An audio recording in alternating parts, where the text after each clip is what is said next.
नरदेह परमार्थी la Vella, तरीच याचे सार्थक झाले, नाही तरी व्यर्थची गेले, नाना घाते मृत्यूपंथी. आता बंधू संत सज्जन, जे परमार्थाचे अधिष्ठान, जयाचे निपुण्य पावन, वेद ज्ञान प्रगटले जने. बहुत जन्मांती जोडी लागली हे हाती, मनुष्य देह ऐसा ठाव, धरी पांडुरंगी भाव. बहुत केला फेरा, येथे सापडला थारा, मनुष्य देह ऐसा ठाव, धरी पांडुरंगी भाव. तुका म्हणे जाणे,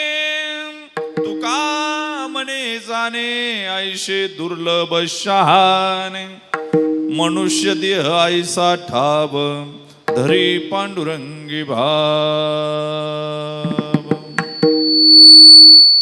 वारकरी संप्रदायाचं कलशस्थान, वारकरी संप्रदायाची वृद्धवायू,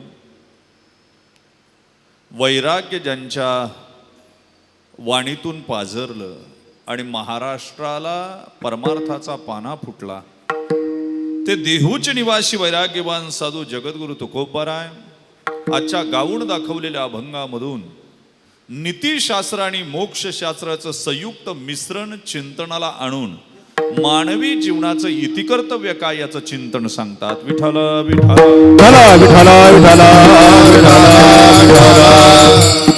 किम निमित्त कीर्तन आहे सगळ्यांना ज्ञात आहे. ज्यांचं पुण्य स्मरण आहे कैलासवासी गणपत राणूकड दादा, वय वर्ष 77, प्रगतशील शेतकरी म्हणून ज्यांनी काम केलं, बजाज ॲटोला गुणवंत कामगार म्हणून ज्यांची सेवा झाली, आणि राहुल बजाज उद्योगपती या भारत देशाचे, यांनी 2 किलो चांदी देऊन त्यावेळेस गौरव केला. अतिशय शांत, संयमी, कधी कुणाशी निर्विवाद जीवन सगळ्यांशी जगणारं, कधी वाद घातला नाही, असे आमचे गणपतदादा गेल्यानंतर त्यांच्या पुण्यस्मरणाच्या निमित्तानं आजची सेवा आहे. त्यांचे चिरंजीव संतोषराव असतील, BSc झाल्यानंतर त्यांना शेती आणि इतर उद्योग निवडले. त्यांची कन्या डॉक्टर सौ उज्ज्वलाताई असेल, सौ संध्याताई असेल, MA BEd आहेत. जावई डॉक्टर आनंदराव मिसाळ असतील आणि शामराव वाळके असतील. नातवंड भाऊ गोरक्षनाथ दादा, ज्ञानेश्वर दादा, एकनाथराव, रामरतन आणि पोपटराव दादा जे BLLB आहे. त्यांची बहीण कुंजीर परिवारामध्ये आहे. भाचे संदीपराव, काळूराम आणि रंगनाथराव असा परिवार मागं ठेवून दादांचं जाणं झालं. आणि दादांचं जाणं होत असताना आमचे सरपंच असतील, नितीन शेटकड वगैरे यांनी मला या कुटुंबाबद्दल माहिती सांगितली. भरत शेट होते. अतिशय संयमी असलेलं व्यक्तिमत्व, हा जुळून आणलेला योग, मृदंग वादन ज्यांच्याकडे आहे, ज्याच्यातून परमार्थ भक्ती स्रवली, नादातून ब्रह्मनाथ प्रगट करून ईश्वरापर्यंत पोहोचण्याचा प्रवास ज्यांनी या गत 10-15 मिनिटात आणि पुढे 1-1.5 तास आपल्याला करणार आहेत, हरिभक्तीपरायण रवींद्र महाराज, ज्यांचं गायन तुम्ही नेहमी ऐकत आलेला आहात. संगीत विशारद आमचे चाळक महाराज, त्याचबरोबर संदीप महाराज खरात, उत्तम भजन आणि परमार्थ सेवा करणारे आमचे भालेराव महाराज, संपूर्ण आळंदीची सगळी माझी गुरुबंधू मंडळी, व्यासपीठावरील सगळं मान्यवर, साऊंड सिस्टीम, सगळ्यांना दंडवत घालतो आणि कीर्तनाला सेवेला सुरुवात करतो. गाऊन दाखवलेला अभंग जगद्गुरु तुकोबारायचा आहे. 4 वेद मूलभूत मानले. ऋग्वेद आहे, यजुर्वेद आहे, अथर्ववेद आहे, सामवेद आहे. 4 वेदानं मोक्षाचाच मार्ग सांगितला, दुसरा मार्ग त्यांनी प्रतिपादन केलेला नाही. पण नीतिशास्त्रानं तुमचा प्रपंच सुखाचा कसा करावा याचं दिग्दर्शन केलेलं आहे. त्यांनी सांगितलं तुम्ही मोक्षाच्या मार्गाला लागू नका, तुमच्या हातातली ती गोष्ट नाही. बरं, वेद जर समजून घ्यायचे तर वेदाशी पुन्हा 6 अंग आहेत. आणि 6 अंग समजली तरी वेद कळेल याची गॅरंटी नाही. पुन्हा तुम्हाला उपनिषद समजून घ्यावी लागतात. जगाच्या बाजारात 108 उपनिषद उपलब्ध आहे, पण संतांनी जे स्वीकारली, संतांनी जी मान्यता प्राप्त दिली ती फक्त 10 आहे. छांदव्य, तैत्तिरीय, कठोपनिषद आहे, वैतरी आहे. ही सगळी उपनिषद पहा, हे फक्त मोक्षाचंच प्रतिपादन करतात. यांना नीतिशास्त्र सांगण्याची गरज राहिली नाही. पण जगद्गुरु तुकोबाराय हे प्रापंचिकाचे प्रतिनिधी आहेत. कसे आहेत? प्रपंच तुमच्या आमच्यापेक्षा तुकोबारायांनी चांगला केला. 2-2 बायका केल्या. किती केल्या? 2-2 बायका केल्या. पण प्रापंचिकाचं प्रतिनिधित्व करत असताना संसार सुख, आता इथं जमा झालेत नाही, काय सगळ्यांना मोक्ष मिळावा असं काही वाटत नाही. सगळे कोण मोक्ष मिळवायला आला इथं? काही जण पाहुणे म्हणून आलेत, उगा आपण गेलो नाही तर नाराज व्हायचा कड परिवार, असे काही असतील. काही आले असतील, चला थोडंफार कानावर काही चांगलं ऐकायला मिळेल म्हणून आलेत. याच्यातला 1% असतील की मोक्ष मिळावं म्हणून आला. ते म्हणतात, महाराज आम्हाला मोक्षाची काही गरज नाही, आम्हाला आमचा प्रपंच सुखाचा कसा होईल याचं नीतिशास्त्राचं प्रतिपादन करा. म्हणजे 100% मूलभूत अंतःकरणामध्ये हा विषयच नाही की आम्हाला मोक्ष मिळावा. त्यामुळे आपल्यासारख्याची ती परिस्थिती अवघड आहे. आपण साधना भक्ती रूढ करावी आणि सगुण भक्तीच्या माध्यमातून नीतिशास्त्राचा अवलंबन करून परमार्थ सन्मुख होऊन ईश्वर प्राप्तीपर्यंत जावं. मोक्ष मार्ग काय? तर बद्ध जीवाला ईश्वराच्या सन्मुख लावून योग सामर्थ्याच्या द्वारानं परमात्मा प्राप्त करून गेलं, हे मोक्ष मार्गाचा प्रवास आहे. पण हा मोक्ष मार्गाचा प्रवास इतका सोपा नाही. त्याला प्रत्यार, आहार हे सगळं करावं लागतं. नियम, आसन, ध्यान, धारणा, प्रत्यार हे मार्ग आहेत. काल परवा मी पुण्यातून येत होतो, लिहिलं होतं कुंडलिनी 7 दिवसात जागृती करून देण्याचा वर्ग. काय लिहिलं होतं? आता कुंडलिनी इतकी सोपी नाही. ज्यांनी कुंडली शास्त्र सांगितलं पातंजली सूत्रामध्ये, ते पातंजली ऋषी म्हणतात योग सामर्थ्यानं जरी गेलं तरी कुंडलिनी जागृत व्हायला 6 महिने लागतात. किती लागतात? आता हे 7 दिवसात कोणतं औषध देऊन जागे करत असतील हे त्यांना माहिती. काय आणि माळा घातल्या आणि बुक्का लावला आणि फार परमार्थाला लागला. मोक्षाच्या वाटेला जाण्याचा मार्ग तुमचा आमचा मुळीच नाही. संसारामध्ये जो जन्माला आला त्यानं नीतिशास्त्रानं जीवन जगावं हे तुकोबारायांना अपेक्षित आहे. जे वेदांना सांगता आलं नाही, जे वेदांगाला सांगता आलं नाही, जे उपनिषदाला सांगता आलं नाही, ते माझ्या तुकोबारायांनी अभंगाद्वारे नीतिशास्त्र आणि नीतीतून मोक्ष कसा करा याचं चिंतन सांगितलं. अजून पुढे बोलू. एक प्रपंच ही पुण्य कमवण्याची भूमी आहे. काय? जर मशागत व्यवस्थित केली ना तर या शेतीतून पुण्य जन्माला येतं. पण मशागत चांगली झाली पाहिजे. साधूला सुद्धा ही भूमी मिळालेली नाही. बघा बरं का, लोक म्हणतात प्रपंच वाईट आहे. आज उलट घेऊन जातो तुम्हाला. एखाद्या साधूला वाटलं अन्नदान करायचं, करू शकतो का? एखाद्या साधूला वाटलं पंचमहायज्ञ करायचे, करू शकतो? रोज करू शकत नाही. तो ब्रह्मयज्ञ आहे, अग्नियज्ञ आहे, गोयज्ञ आहे, कुठं करील हा? पण प्रपंचामध्ये माणसानं ठरवलं तर नित्य पंचमहायज्ञ करू शकतो. प्रपंच ही पुण्य कमवण्याची भूमी आहे. पण कसरत चांगली केली तर, काहींनी जर माती विकून खाली त्याची काय केलं? जर मातीच विकायचं ठरवलं तर खडक उघडा पडल्याशिवाय राहणार नाही. काय? आणि अशी कैक माणसं आहे, ते म्हणतात शेती करण्यापेक्षा माती इकलेली परवडली. काय? त्यांनी विटावाल्यांना माती इकली ना आता खडक पाहत बसलेत. काय झालं? असं प्रपंचामध्ये जोपर्यंत तुम्ही नीतीश, आणि अजून एक बोलू काय, नीतीच्या अधिष्ठानावर जो प्रपंच करतो की नाही त्याचा प्रपंच सुद्धा परमार्थ आहे. काय बोललो मी? एवढंच एक वाक्य आजच्या कीर्तनात लक्षात ठेवा. फार महत्वाचं बोलून गेलो मी. नीतीच्या अधिष्ठानावर परमेश्वर सन्मुख ठेवून जो युक्त अंतकरणानं प्रपंच करतो त्याचा प्रपंच सुद्धा परमार्थ आहे. आणि एखादा साधू असेल, त्याच्या जटा सांभाळायला 10 लोक असतील, त्याची दाढी जमिनीला टेकत असेल, पण जर त्याचा परमार्थ लोभ, मद, मत्सर, षडविकार, षडरिपू यांना घेऊन जर चालला असेल तर त्याचा परमार्थ सुद्धा प्रपंच आहे. विठ्ठल विठ्ठल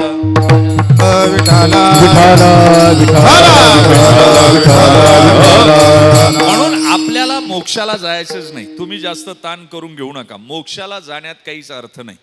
तुम्ही नीतिशास्त्रानं जीवन जगा. बरं. मग नीतिशास्त्र आणि मोक्षशास्त्र याच्यात बदल काय?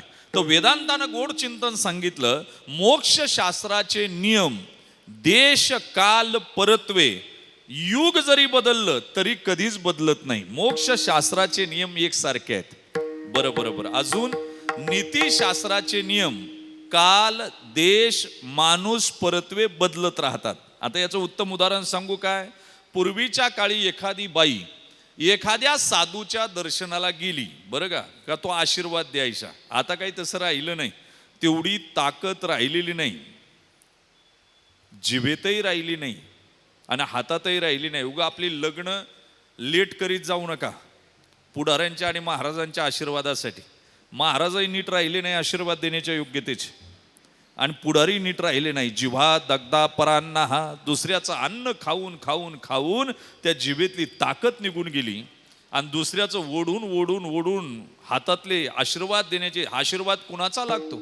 तुकोबरायची भाषा आहे. आशीर्वाद त्याच व्यक्तीचा लागतो, त्याच महात्म्याचा लागतो. आशीर्वाद तया जाती आवडी चित्ती देवाची. आशीर्वाद कुणाचाही लागत नाही. ज्याच्या चित्तामध्ये देव आहे ना दादा, त्याचाच आशीर्वाद लागतो. कुणाचे आशीर्वाद घेत बसू नका, आयुष्याचं वाटोळ होईल. पहा, आणि म्हणून एखादी बाई एखाद्या साधूच्या दर्शनाला गेली पूर्वीच्या काळी, तर तो आशीर्वाद द्यायचा, शतपुत्र सौभाग्यवती भव. काय आशीर्वाद द्यायचा? 100 पोरं.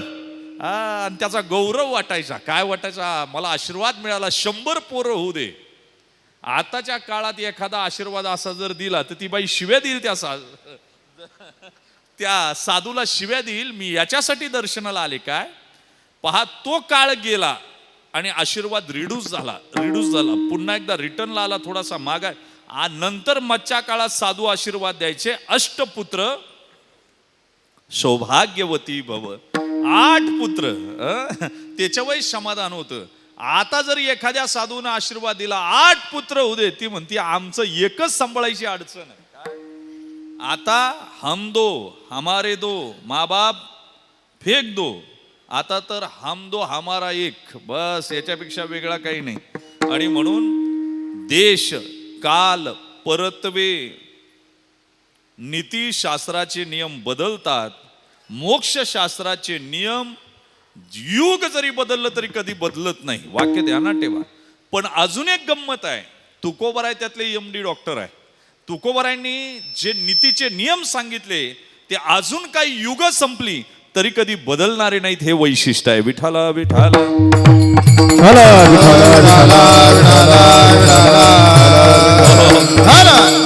मग आम्हाला मोक्ष मार्गाने जायचं नाही. आजचं नीट कीर्तन आहे का?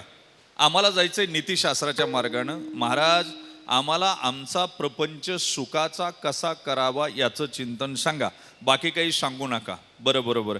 प्रपंचाला तुम्ही जन्माला आलात तुम्ही प्रपंचाला जन्माला येताना काही चिंता घेऊनच मनुष्य जन्माला येतो. बरं का?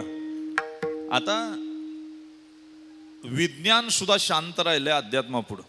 हृदयाची ताकद एवढी आहे, दिवसभरात 3 एकर शेती भिजविल पाण्यानं. किती? विज्ञानाचा अभ्यास करा. 3 एकर शेती पाण्यानं भिजवावी एवढी ऊर्जा, एवढं पंपिंग करतं हृदय दिवसभरात. विचार करा ते चालू कधी झालंय. ज्यावेळी आणि विज्ञानाला थांबावं लागतं. माझा मित्र बायकोला घेऊन डॉक्टरकडे गेला. डॉक्टरनं तपासलं आणि डॉक्टरनं सांगितलं, अभिनंदन, प्रेग्नन्सी कन्फर्म आहे. पण म्हणले अजून बाळ आलेलं नाही. काय म्हणले? आता मला मोठी शंका पडली. त्यानं मला फोन केला, असं झालंय. मी म्हणलं, अरे अभिनंदन केलं आणि प्रेग्नन्सी कन्फर्म नाही म्हणजे कसं काय? मग ते डॉक्टरकडे फोन द्या म्हटलं. डॉक्टरला म्हटलं, कसं काय असं? तुम्ही तर म्हणताय अभिनंदन, प्रेग्नन्सी कन्फर्म आहे, पण बाळ आलेलं नाही. ते म्हणले, महाराज अजून बाळाचे ठोके चालू झालेले नाहीत. काय म्हणले? बघा बरं का. मी त्याला म्हटलं, कधी होतील? म्हणले, ते आता वरच्याला माहिती. कुणाला माहिती? ते वरच्याला माहिती. विचार करण्याजोगी गोष्ट आहे. विज्ञान सुद्धा जिथं थांबून जातं. किती वैशिष्ट्य आहे की नाही? मग जीवनामध्ये चिंता जन्माल्यापासूनच चालू आहे. आता चिंता सुद्धा दोन प्रकारच्या आहेत. एक आहे परमार्थिक चिंता आणि एक आहे सांसारिक चिंता. बघा बरं का, परमार्थिक चिंता हे औषध आहे आणि सांसारिक चिंता हा रोग आहे. रोग आहे, इतका मोठा रोग आहे. पण परमार्थिक चिंता अशी आहे, सांसारिक चिंतेला सुद्धा खाऊन टाकते आणि स्वतःही शिल्लक राहत नाही. ज्ञानोबराची ओवी सांगू काय, तैसे रसा औषध खरे काज करोनी पुरे आपणची नवरे आईशे करी. काय ज्ञानोबराय म्हणतात, ज्ञानोबराय म्हणतात असं औषध पाहिजे, कामही करतं आणि ते शरीरातही थांबत नाही. किती वैशिष्ट्य आहे की नाही मला सांगा.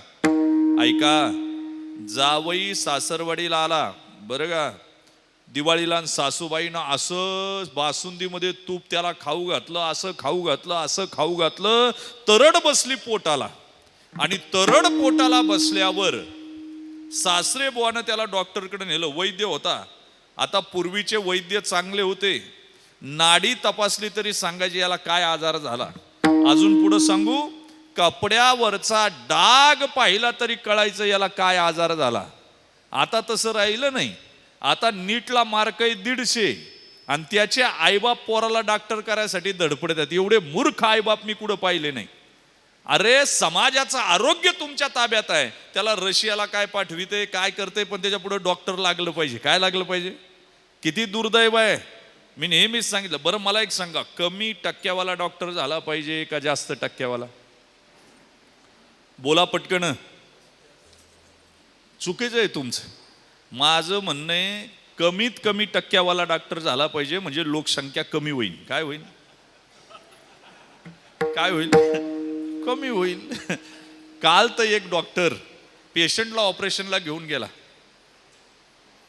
तो असाच झालेला, रशियावरून आला, इकडून आला, तिकडून झालं. डॉक्टर ते हार कोपऱ्यात आणूनच ठेवला होता. त्या पेशंटनं तो हार पाहिला आणि त्यानं डॉक्टरला विचारलं, डॉक्टर साहेब हा हार कशाला? डॉक्टर साहेब म्हणले, माझ्या आयुष्यातलं हे पहिलेच ऑपरेशन आहे. कसं यशस्वी झालं तर मला, तुम्हाला कळालं तर बघा, नाही तर उद्या कळन निवांत काय तर. आणि नाही यशस्वी झालं तर तुला पण वाया जायचं नाही म्हणले. तुम्ही पूर्वीचा वैद्य इतका भारी होता, नाडी तपासली तरी त्याला कळायचं. आता ज्या डॉक्टरकडे आपण जातो ते म्हणतात जीभ दाखवा, डोळे दाखवा, नाकामध्ये बॅटरी, तोंडात बॅटरी, ते कानात घालून तपासणार तुम्हाला, पाठ तपासणार, छाती तपासणार आणि पुन्हा आपल्याला विचारतात काय होतंय तुम्हाला. मग एवढा वेळ तुम्ही काय केलं? आमचे संत म्हणतात आम्हाला माहितीये काय रोग झालाय समाजाला, तुम्हाला भवरोग झालाय आणि त्याच्यावरचं औषध असं लिहून दिलं का तो आजार परत कधीच येणार नाही. बरं का, ब्रह्मरस घेई काढा, ब्रह्मरस घेई काढा, ब्रह्मरस घेई काढा, ब्रह्मरस घेई काढा, देणे पिढा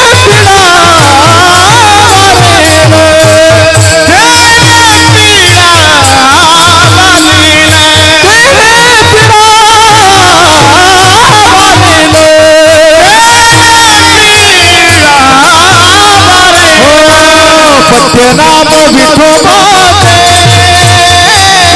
नाम विठोबाचे, नाम विठोबाचे, नाम विठोबाचे. त्या जावयाला त्या वैद्याकडे नेलं. वैद्यानं नाडी तपासली, एक पुडी काढली, औषध काढलं, ते त्यानं चांगलं घोटलं आणि एक अर्धा कप तूप आणलं आणि म्हणला याच्यात टाकून प्यायचे. काय करायचे? तो जावई म्हणला तुम्हाला कोणी वैद्य केलं? हे काय मुळे झालंय? पोट कशामुळं फुगलंय माझं? तुपामुळंच फुगलंय. आणि आता परत जर तुम्ही तुपात प्या म्हणत असाल तर ते कितपत योग्य आहे? याला रिटर्न आवाज द्या माऊली. कितपत योग्य आहे? त्यावेळी त्या वैद्यानं सांगितलंय, बघ हे जरी तुपामुळं झालं असेल तरी तू जे तूप पिलाय ते आतमध्ये साठलंय. काय झालंय? आता जे मी औषध देतोय ते जरी तुपात असलं तरी ते औषध तुपात, आत्ताचं तूप औषधासह बाहेर निघेल आणि नुसतं बाहेर निघणार नाही तर पहिलं जे आतमध्ये साठलंय त्यालाही घेऊन बाहेर निघेल. काय ज्ञानोबराय बोलतात, तैसे रस औषध खरे काज करो निपुरे आपणच नवरे आईशे करी. काय ज्ञानोबरायची भाषा आहे. ज्ञानोबरायांनी सांगितलं की तुम्हाला ईश्वरापर्यंत जायचं असेल तर परमार्थिक चिंता हाच पर्याय आहे. आणि याच्यावर ओवी सांगताना त्यांनी सांगितलं, शेजारील सरोवरे कालवता ती परस्परे तरंग ढवळा रे तरंगची होती. काय ज्ञानोबरायची भाषा आहे. ज्ञानोबराय म्हणले 2 सरोवर शेजारी असावी दादा. या सरोवरातलं पाणी त्या सरोवरात जावं, त्या सरोवराचं पाणी या सरोवरात जावं आणि आता त्याच्यावर तरंग निर्माण झाले आणि आता ओळखायचं कोणत्या सरोवरातलं पाणी आहे. जसं ओळखता येत नाही तसं परमार्थिक एकदा ईश्वरापर्यंत गेला की हा मनुष्य आहे की देव आहे ओळखता येत नाही. विठ्ठला विठ्ठला विठ्ठला विठ्ठला विठ्ठला विठ्ठला विठ्ठला. आणि म्हणून नीतिशास्त्राचे नियम बदलत राहतात. मोक्षशास्त्राचे नियम देश काल परत्वे कधी बदललेले नाही. आता तुम्ही म्हणाल चिंता काय, तुम्ही त्याच्यात जर बसलात आयुष्य गेलं तरी चिंतेशिवाय दुसरं काही होणार नाही. बरं तुम्ही भोगामध्ये मग्न आहात, एवढे मग्न आहे. मोबाईलचा रील काही सेकंदात वरती सरकतो दुसरा रील येतो, तेवढ्या वेळात मेंदू सुद्धा पळत नाही. वाक्य ध्यानात ठेवा बरं का. तुम्ही विचार करा, दुसरा रील संपून पहिला रील संपून दुसऱ्या रीलला जातपर्यंत मेंदूला विसावा सुद्धा भेटत नाही. एवढे हार्मोन्स क्रिएट होतात. काय होतात तुम्हाला कळत नाही. एक संपेपर्यंत दुसरा समजून घ्यायचा आहे. किती अवघड आहे मला सांगा. तुम्ही ज्या भोगात बसलात, जीवनाचं चिंतन करत असताना मी बोलून जाईल की तुम्ही नीतिशास्त्राचे नियम संसाराला लावलेलेच नाहीत. तुम्ही जगता, मी मगाशी बोललो ना, माती विकून खायच्या भानगडीत पडले, खडक उकडा पडणार आहे. तुम्ही काय करावं याचं सुंदर चिंतन तुकोबरायाने आजच्या अभंगात केलं. तुकोबराय म्हणले, बहुत जन्मांती जोडी लाग. आता कोणती जोडी? मनुष्य तिहाईसा ठाव आणि धरी पांडुरंगी भाव. इकडला मनुष्य काढायचा आणि तिकडला पांडुरंग, या दोन्हीची जोडी बहुत जन्मांती लागली. काय झाली? याचा अन्वय असा लावायचा, किती जन्म झाला फेरा गणित नाही जी दातारा. वाक्य ध्यानात ठेवा.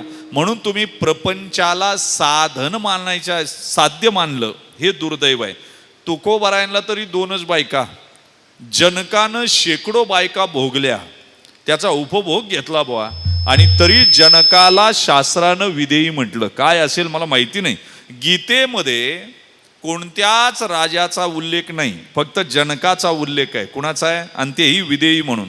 मग विचारलं जनकाला का तुम्ही शेकडो स्त्रियांचा उपभोग घेतला, तुम्ही संसार केला, तरी तुम्ही विधेयी कसे? त्यावेळी जनकाचं उत्तर आहे, मी संसार साधन म्हणून वापरलं, साध्य म्हणून वापरलेलं नाही. विठ्ठला विठ्ठला.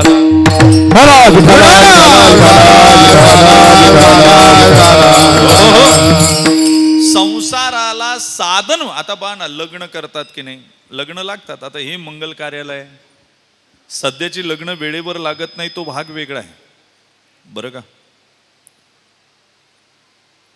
पूर्वी इंग्रज होते, मुघल होते, रात्रीच्या आपल्या मुली पळून न्यायचे, रात्री कधीतरी लग्न करायचे.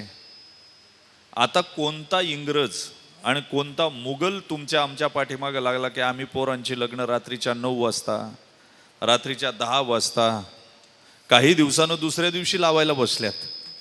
किती अवघड आहे मला सांगा. त्या लग्नामध्ये अगोदर त्यांनी जे गुण उधळले त्या पोरांनी पुरीनं, ते आम्ही सगळे टी व्हीवर पाहायचे बरं का. वाक्य ध्यानात ठेवा. आम्ही सगळे त्या LCD वर पाहायचे. त्याला काय प्री वेडिंग शूटिंग म्हणतात. किती दुर्दैव आहे.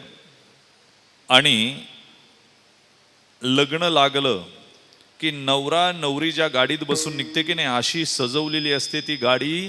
ती गाडी सुद्धा म्हणत असेल धन्य झाले. आता काय म्हणत असेल? धन्य झाले. मला सांगा, सजवली गाडी, नवरा नवरी गाडीत बसले, नवरदेवाच्या घरी पोहोचले, गाडीचा दरवाजा उघडला, नवरी खाली उतरली, नवराही खाली उतरला, पण तो नवरदेव जर सजवलेल्या गाडीलाच पिंगा घालीत राहिला तर नवरीचं काय महत्व राहिलं? साधन कुठपर्यंत? साध्यापर्यंत. साध्य भेटलं की साधनाला विराम दिला पाहिजे, आणि जोपर्यंत तुम्हाला तो विराम मिळत नाही तोपर्यंत अवघड आहे. म्हणून परमार्थिक चिंता औषध आहे, बरं का. आणि प्रापंचिक चिंता रोग आहे. इतका रोग आहे, झुरून झुरून झुरून झुरून माणसं मरायला लागलीत, त्यांना एक्सपोज होता आलं नाही. आणि अजून एक गंमत सांगू का, अशी बरीच माणसं आहे जी प्रपंचातही ढोंग करतात आणि परमार्थात सुद्धा ढोंग आहे. काय? आणि ढोंग फार काळ टिकत नसतं. वाक्य ध्यानात ठेवा. तुकोबरायचा अभंग सांगू काय? आजचं कीर्तन नीटच ऐका. तुकोबराय म्हणले एका बाईला मुलं होईनात आणि तिनं ढोंग केलं. लोक वांजोटी म्हणायला लागल्यावर तिनं ढोंग केलं. आणि ढोंग काय केलं तर पोटाला चिंध्या बांधल्या. काय केल्या? चिंध्या बांधल्या. 9 महिने ढोंग चाललं, पण 9 महिन्यानं पोरग दाखवावं लागेल का नाही? काय बोलतोय मी, कळालं तर पा. तुकोबराय म्हणले 9 महिन्यात जर पोरग दाखवलं नाही तर तोंडाला काळं फासतील लोक. तसं ढोंग किती दिवस करणार? 98% लोकांनी भानगडी लपून ठेवलेले आहेत. वाक्य ध्यानात ठेवा. 2% लोक एक्सपोज झालीत फक्त. व्यक्तिगत आणि अतिशय जवळच्या व्यक्ती समोर सुद्धा लोक प्रगट झालेली नाहीत अजून. ती बायको असू द्या, नवरा असू द्या, नाहीतर अजून कोणी असू द्या. 98% जीवन माणसाचं लपवा छपवीत चाललं. हे सुद्धा ढोंग आहे. आणि अजून पुढे बोलू का? ढोंगासाठी पूर्वापार संबंध तुम्हाला लक्षात ठेवावा लागतो. प्रामाणिक जीवनासाठी पूर्वापार संबंध लक्षात ठेवण्याची गरज नाही. मी काल परवा खोटं बोललो तर ते खोटं पचवण्यासाठी मला पुढं काही वर्ष लक्षात ठेवावं लागतं का मी काय खोटं बोललो. वाक्य ध्यानात ठेवा. आणि जेवढा बुद्धीची झीज ढोंग करण्यात होते की नाही, तेवढी प्रामाणिक राहण्यात कधीच बुद्धीची झीज होत नाही. वाक्य ध्यानात ठेवा. म्हणून तुम्ही आयुष्यभर आणि तुमच्या पुढे तेवढाच माणूस कळतो. कधी कधी असं असतंय पा, काही लोकांना सवय लागली असतात पाया पडून घ्यायची, त्यात त्यांना फार धन्यता वाटते. वाक्य ध्यानात ठेवा. आणि जर एखाद्या दिवशी चुकून समोरचा पाया नाही पडला तर याला क्रोध येतो, मनात भीती सुद्धा तयार होते. क्रोधन भीती एकाच अधिष्ठानावर राहते. त्याला वाटतं आपली काही भानगड याला समजली का काय. काय म्हणतंय तुम्हाला कळालं तर पा, मी काय काय बोलतोय. आजचं चिंतन उंच ऐका. तेच तेच तेच तेच मला सांगण्यात इंटरेस्ट नाही, म्हणून नीतिशास्त्रांना, मोक्षशास्त्रांना मी सुरुवात केली. खरं तर चिंतनाचा विचार केला तर तुमच्या लक्षात येईल 98% लोक झाकापाकी दिवस काढतायत आणि 2% लोक एक्सपोज झाली. बरं, जे तुम्हाला जे दिसतंय तो तुमचा प्रवास आहे. पण गंमत अशी आहे, त्याच्या पाठीमागचा प्रवास आहे हा सगळ्यांना लक्षात येतो असं नाही. एकदा मी सहज साताऱ्याकडचं कीर्तन करून चाकणमध्ये थांबलो होतो, तुमच्या या चाकणमध्ये. आणि ड्रायव्हर पाण्याची बॉटल आणायला गेला आणि FM लागला होता. आणि FMला लावण्या लागल्या होत्या. मी ऐकत होतो बरेचसे. आणि बाबा लावण्या ऐकता ऐकता ऐकता ड्रायव्हर येणं म्हणून माझ्या गाडीचा नंबर एकानं पाहिला. आणि चाहता होता तो माझा. तो माझ्याजवळ आला आणि मला म्हणाला, महाराज तुम्ही हे सुद्धा ऐकता काय? काय म्हणला? मी म्हणलं मी पॉप म्युझिक सुद्धा ऐकतो. तुझं काय म्हणणं आहे? कोणतीच गोष्ट वाईट नाही, आपलं वैराग्य किती आहे याच्यावर अवलंबून आहे. माझ्या चुलत्यानं मला लहानपणी नेलं होतं तमाशाला, बरं का. तमाशा होता विठाबाई भाऊ, असा तिनं वग लावला होता, बरं का. वाक्य ध्यानात ठेव. तो वग असा होता, तुका जातो वैकुंठाला. काय वग होता? आणि मी वयाच्या 14व्या वर्षी तो तमाशा पाहिला होता. वयाच्या 14व्या वर्षी, बरं का. ऐकणारे नीट लक्ष ठेवून ऐका. त्या दिवशी वयाच्या 14व्या वर्षी तुकोबराय जे हृदयात बसले की नाही, आज वय 44 आहे, आतापर्यंत बाहेर निघाले नाहीत. काय असेल? आणि एका तमाशा कलावंतीनं तुकोबराय हृदयात बसवले. अजून काय बोलू? जे साधूला जमणार नाही ते तमाशा कलावंतीनीनं केलं. काय केलं? कोण वाईट आहे? मी सुरुवातीच्या काळात अभ्यास करताना आमच्या घोड नदीच्या तीरावर बसलो होतो आणि एक दारू पिणारा आला. तो म्हणला, ए उठ. आता त्यावेळी घाबरायचं काय होतं मला सांगा. 25 वर्षापूर्वी नाव नव्हतं, काय नव्हतं. ते दारू पिणारा असं बलदन शरीराचं होतं. मला म्हणला उठ. मी उठलो. म्हणला चल. मी म्हणलं आता चालावं लागलं नाही तरी मारील हे. जवळ मंदिर होतं आणि त्या मंदिरात त्यानं मला नेलं आणि अशी मूर्ती होती. मला म्हणला काय? म्हणलं मूर्ती आहे, भगवान आहे. देव आहे. म्हणला देव आहे, पण झाला कसा देव? दारू पिणार म्हणते बरं का. झाला कसा देव? म्हणलं देव देव आहे. ते म्हणले तसं नाही, ही मूर्ती झाली कशी? म्हणलं देव आहे. म्हटलं अजिबात नाही, त्यानं छन्नीचे घाव सहन केले म्हणून तो देव झाला. आणि हे बघ म्हणला ही पायरी आहे म्हणून टिकून राहिलं पाहिजे. कोण म्हणतंय? दारू पिणारा. काय म्हणतो? अरे मी साधूला नमस्कार करणं तसा त्याला नमस्कार केला. कधी कधी साधू जे उपदेश करत नाही ते देव कोणत्या रूपात येऊन, आज वाटलं परमेश्वरानं दारू पिणाऱ्याच्या रूपात येऊन मला सांगितलं काय का टिकून राहा परमार्थात. जो टिकून राहील तो देव होईल. आणि नाही फाटला चिरडला का पायरीचा दगड होऊन साहोनिया टाकी घाये पाषाण देवची झाला पाय, पाषाण देवची झाला पाय, पाषाण देवची झाला पाय. सावनिया टाकी घाये पाषाण देवची झाला पाय, पाषाण देवची झाला वा. आणि म्हणून प्रापंचिक चिंता हा रोग आहे आणि परमार्थिक चिंता हे औषध आहे. अजून पुढं बोलून जाईल ऐका. प्रापंचिक चिंतेला परमार्थिक चिंता खाते आणि स्वतःही शिल्लक राहत नाही. मगाशी जे औषध सांगितलं ना, मी सुरुवातीला एक खोप बनवली होती अभ्यासासाठी आणि पाप पुण्याला फार घाबरायचं. पाप म्हणलं तरी भीती वाटायची. अभ्यास करताना त्या झोपडीमध्ये काही लाल मुंग्या आल्या बरं का. आता त्या मारता येईना पाप होतोय म्हणून, पण मी हुशार आहे. मी बाहेर गेलो आणि एक बेडूक घेऊन आलो आणि तिथं सोडून दिला. काय केला? उलट मी बेडकाला निवाऱ्याला आणलं. कर्म करताना मी काय केलं? मुंग्या खायच्या का नाही हे त्यानं ठरवायचं. माझा तो रोल नाही. मी बेडूक आणला आणि तिथं सोडून दिला. बेडकानं सगळ्या मुंग्या खाल्या आणि शेवटी बेडकालाही धरलं आणि त्याला बाहेर सोडलं. बेडूक ही परमार्थिक चिंता आहे आणि लाल मुंग्या ही सांसारिक चिंता आहे. बेडूक लाल मुंग्यांना खातो आणि शेवटी बेडकही बाहेर सोडून द्यायचा. झाला स्वयंमेव पांडुरंग. काय आनंद आहे.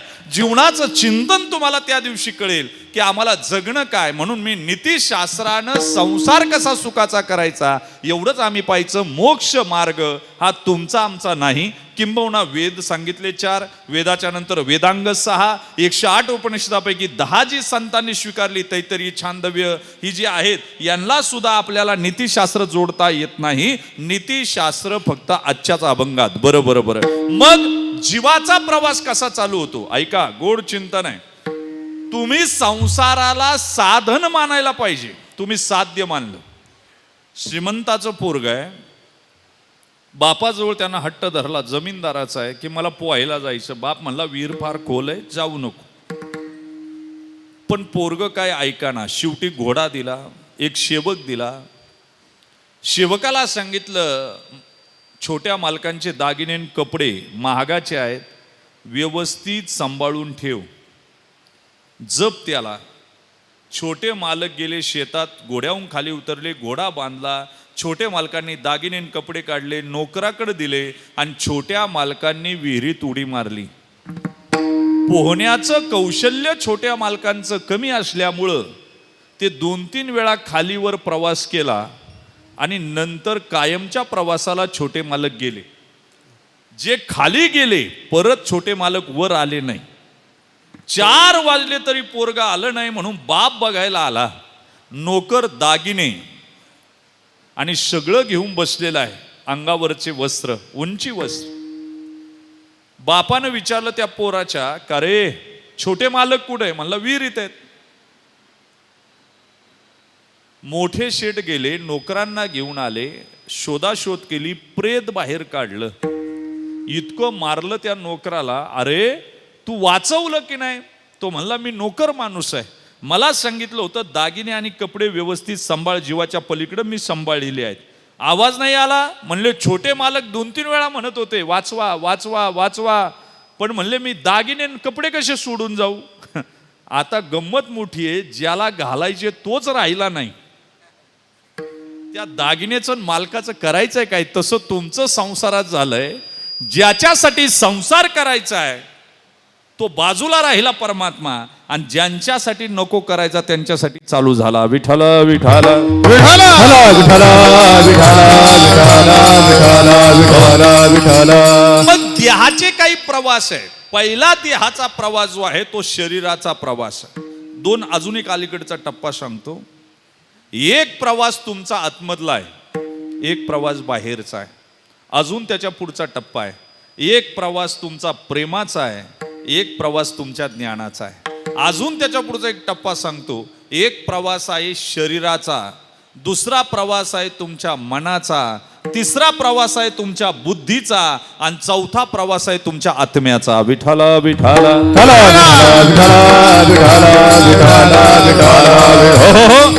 ऐका, शरीराचा प्रवास थांबणार आहे. दरम्यानचं बिझनेस 4,000 करोड रुपयाचा आहे. 4,000 करोड रुपये. पण जरी गोरं होण्याची क्रीम जरी मिळाली तरी कायम स्वरूपी गोरं होता येत नाही. वाक्य ध्यानात ठेवा. काळे गोरे पण धुतले. ज्ञानोबराय म्हणले साबणानं घासा नाही तर कशाने घासा. असं होत नसते दादा. त्याच्यासाठी नॅचरलता लागते, ती सौंदर्याची. हे नाही निर्मळ जीवन काय करील साबण, काय करील साबण, काय करील साबण. नाही निर्मळ जीवन काय करील साबण,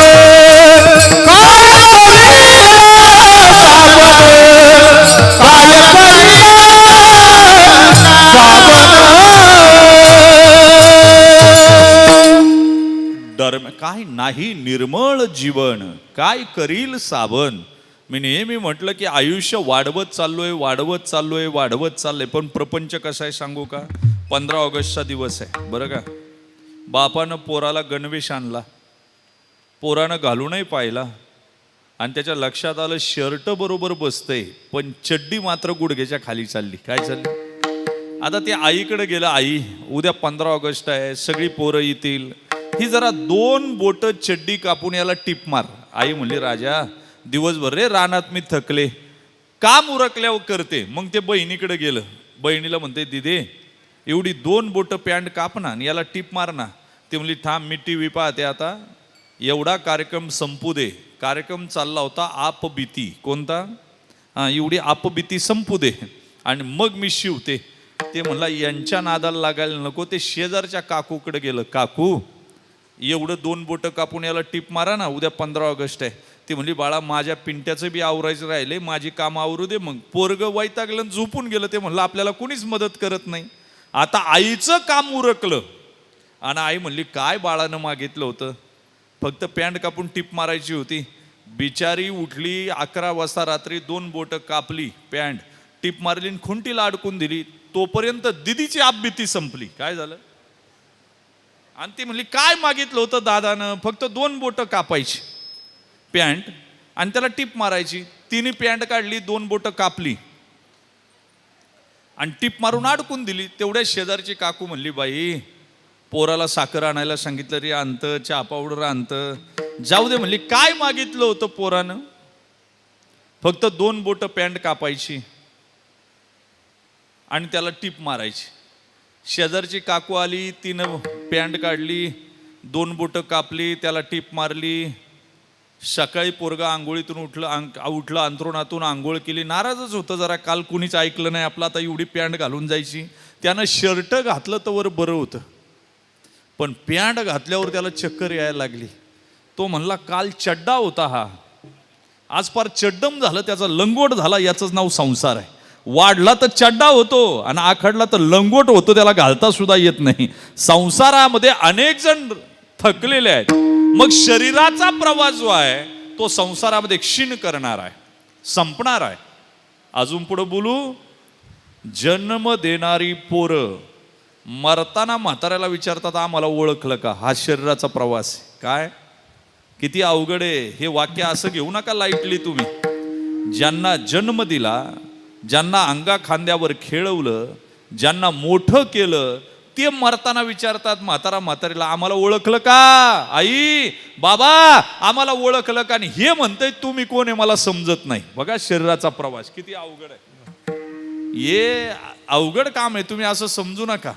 शरीराचा प्रवास ज्यानं अंगा खांद्यावर खेळवलं ते म्हणतंय मी तुम्हाला ओळखत नाही, आणि तुम्ही म्हणता मला, ते म्हणतात मला ओळखलं का. याच्यापेक्षा काय दुर्दैव आहे मला सांगा.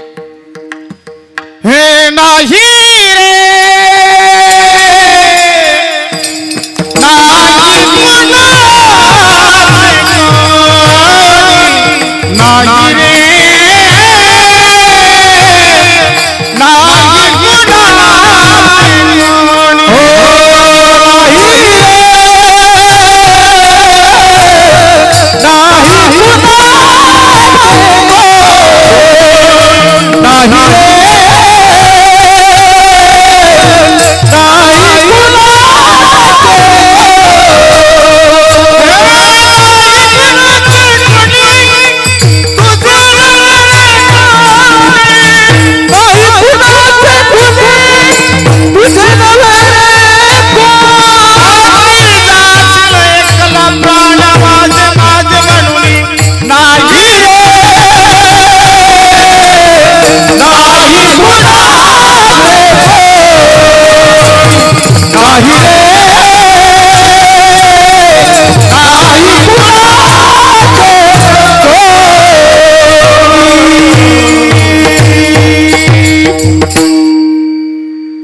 प्रमाण गोड दिलं गड्या. थॉमस अल्वा एडिसन होता ना, ज्यानं प्रकाशाचा शोध लावला. आज जे दैदिप्यमान जगत दिसतंय ते थॉमस अल्वा एडिसनची कृपा आहे. त्यानं त्याच्या अडचणी जीवनातल्या लिहून ठेवल्या होत्या. तर जवळजवळ 250 पाना अडचणी होत्या त्याच्या जीवनात. किती होत्या? आता तुम्हाला कीर्तन संपलं म्हणलं घरी जाऊन तुमच्या अडचणी लिहा, छोटीच वही घ्या, मोठी नका घेऊ. 40 पेजेस आहेत, 1.5 पानाच्या वर भरायची नाही. किती? पण आम्ही किती दुःखी आहे मला सांगा. मी कधी कधी विचार करतो, संसारामध्ये अडचणी आहेत आणि या जगामध्ये तुम्ही अशा लोकात राहता. तुम्ही जर लवकर मेले नाही तर घरातले मरण्याचा नवस करतात. अशा लोकांच्या घरात राहता तुम्ही. तुम्हाला कळत नाही. ज्ञानोबरायचीच भाषा आहे. ज्ञानेश्वरी सांगू काय? माझी ए मरणे नवस करती. ए म्हातारा म्हातारी जर मरत नसेल ना लवकर, लोक उशाशी बसून पोथ्या काय वाचतात, दान धर्म काय करतात, त्या धान्याला हात काय लावतात, गाईला काय खाऊ घालतात. काहींनी तर म्हातारा म्हातारी गाय खाली ढकलून मारली. काय केली? माझी मरणी नवस करते. अशा लोक. आणि शरीराचा प्रवास आहे. म्हातारं झालं शरीर तरी मन म्हातारं होत नाही. याच्यासाठी दशरथ राजा बघा काय करा. दशरथ राजा रामाला वनवास वर मागितला कैकईनं. त्याच्या अगोदरची परिस्थिती तपासा जरा. एका कोप भवनात बसलेली ती, म्हणजे राजाच्या बायकोला राग आला का ती नाही का खोलीत जाऊन बसायचं, त्याला कोप भवन नाव होतं. काय होतं? मग राजानं ओळखायचं आपल्या बायकोला राग आला. आता आपल्या घरात वेगळं कोप भवन करायची गरज नाही. आपलं अख्खं घरच कोप भवन आहे. काय त्याला काय वेगळं काही करण्याची गरज आहे असं मला वाटत नाही. मला सांगा, दशरथ राजा त्या कोप भवनात जातो आणि कैकईला काय म्हणतो माहिती का? कमल नयनी पीक वचनी. बरं का? गजगामिनी हे शब्द कुणाचे आहेत? गजगामिनी, कोकिलकंठी, पीक वचनी, कमल नयनी. आता ज्याला नातू आलेत ते म्हातारं जर बायकोला म्हणत असेल गजगामिनी, कोकिलकंठी, पिकवचनी, का समजावं याचा मार्ग चुकलेला आहे. आणि चुकलाच दशरथ राजाचा. काय झाली अवस्था? शरीराचा प्रवास. तुम्हाला वाटतंय आम्ही फार प्रगती केली. तुम्हाला मी एक सांगू का? आपल्याला वाटत असेल आपण आता कुरुळीच्या जवळ राहतो, आता रेल्वे स्टेशन सुद्धा मोठं होत आहे असं मी ऐकलं. सगळं जोरात चालू आहे. रिंग रोड सगळं आपलं जोरात आहे. पण तुम्हाला वाटतंय आपलं फार प्रगती झाली असं काही समजू नका. जिथं प्रगती होते ती डोळ्यांना दिसते, पण त्याच्या आतमध्ये विनाश लपलेला असतो. काय असतो? तुम्हाला दिसत नसतो. हे दुर्दैव आहे. पूर्वी एलाफंटालिसिस नावाचा रोग व्हायचा. एलाफंटालिसिस म्हणजे हत्तीपाय.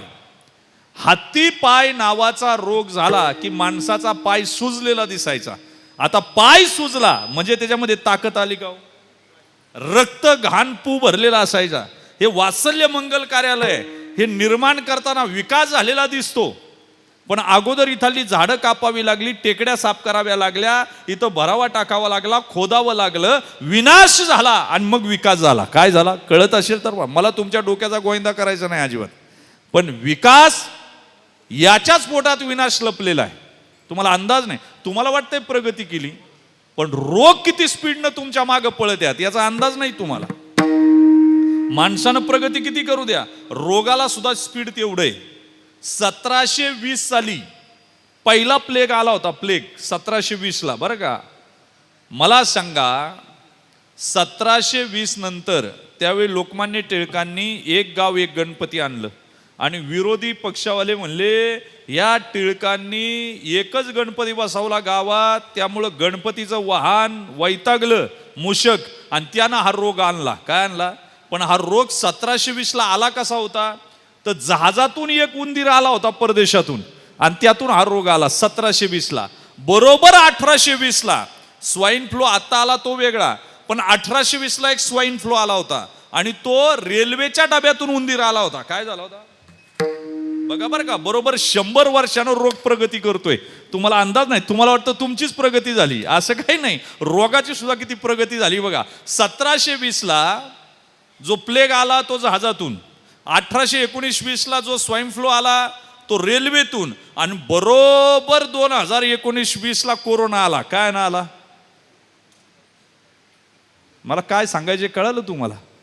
विमानानं आला, माय काय पाहता, रोगानं सुद्धा प्रगती केली. अंदाज तुम्हाला वाटतंय आपणच प्रगती केली, रोग तुमचा पाठलाग करतोय. हा शरीराचा नियम आहे. विठाला विठा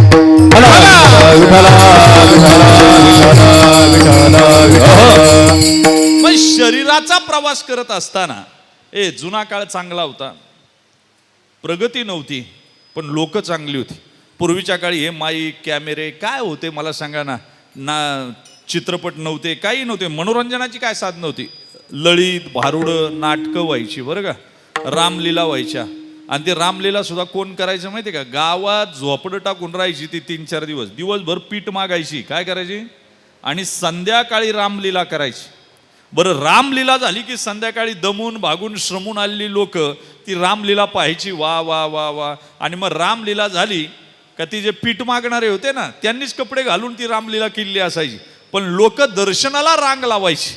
काय करायची? किती भाव होता, किती इथिक्स होतं, किती नीतिमत्ता होती. एकदा तर आमची आजी मला रामलीलेला घेऊन गेली होती आणि गेल्याच्या नंतर रामलीला संपली. आता राम लक्ष्मण सीता बसले होते, शेजारी रावण सुद्धा उभा होता. आता मला काय कळत होतं, अक्कल होती का तेव्हा? चमचमती कपडे पाहिली, म्हणलं हा सुद्धा देव आहे कोण? आणि बऱ्याच असं होतं चमचमती कपडे पाहिले आपल्याला वाटतं हा देव आहे काय, पण तो देव नस. ते कळायला तुम्हाला वेळ लागेल थोडासा. आपल्याकडे सुद्धा बरेच असे देव मानले होते आपण. आपल्याच परिसरात एक साधू आला होता फार पूर्वी काळी, तुम्हाला आठवतं का नाही आठवतं काय माहिती. मोठी मोठी लोक त्याला सिगारेटची पाकिटं घेऊन येत होती इथं आणि नंतर कळालं चमचमणारा देव नाही, देव नाही. वाक्यात या ना ठेवा तुम्ही सगळे साधू जादूगर नाही आणि सगळे जादूगार संत नाही, सगळे संत व्यापारी नाही आणि सगळेच व्यापारी संत नाही. विठाला विठाला विठाला विठाला विठाला विठाला. ऐका, मला वाटलं ते रावण सुद्धा देव आहे. मी पाया पडायला वाकलो, आजीनं असा गुच्छा घातला पाठीत, म्हणली मूर्खा तो दुष्ट आहे, त्याच्या पाया कधी पडायचं नाही. काय म्हणली?